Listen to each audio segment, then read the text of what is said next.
Hello everyone, welcome back to this channel. In this video, I will show you the easy and clear steps on how to enable suggested archive in Google Photos on computer.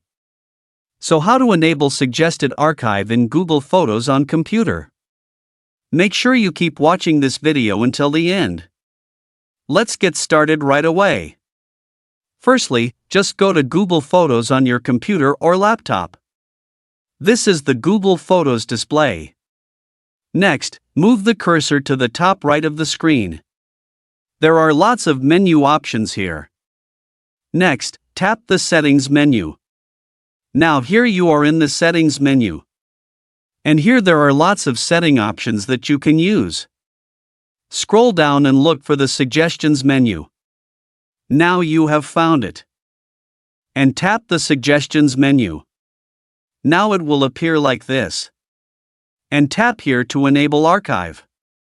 This feature function allows Google Photos to suggest automatic archives for photos that are rarely viewed, so that the gallery display is neater on the computer.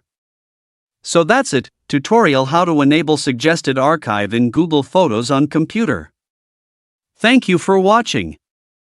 I hope this video is useful. See you in the next video.